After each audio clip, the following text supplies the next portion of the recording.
We've got a very strong line of storms off to our north around Portales and up towards Tucumcari.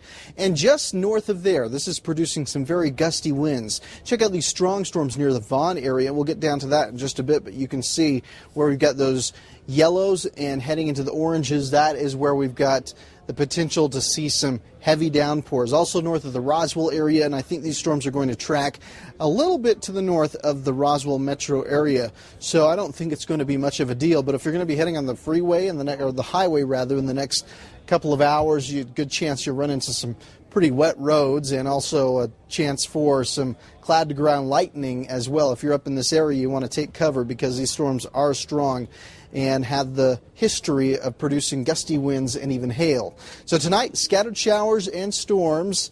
Temperatures will drop into the 60s. Tomorrow, we'll see warm conditions, maybe a spotty shower as well, but we're right up near 100 degrees. Temperatures, though, right now across much of the northeast, quiet and cool. I should say not really quiet, but cool, that's for sure, because of the storms in the area.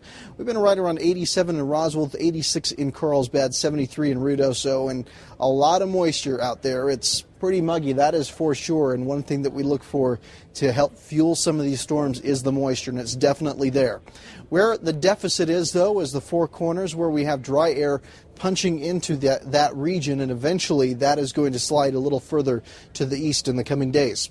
60-mile-per-hour winds in Roswell. We have 12 in Carlsbad, 8 in Clovis and Portales, 14 in Tucumcari at this time. A lot of gustier winds have to do with these showers that are punching into the eastern areas of the state at this time. So as the dry air moves into our west, the moist air remains out here in the east, and that is going to be the key to seeing storm development.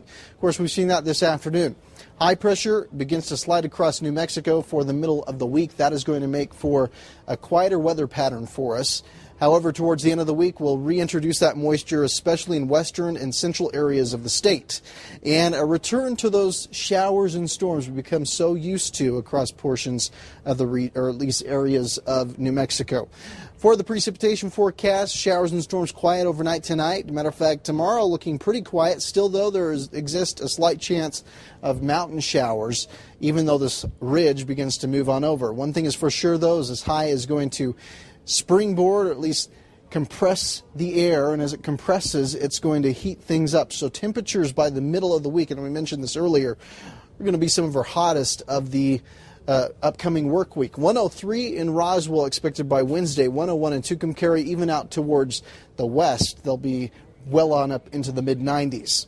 86 in Oklahoma City, 95 in San Antonio, with 80s up in Denver, with 70s and 60s across the west coast. A little bit closer to home now.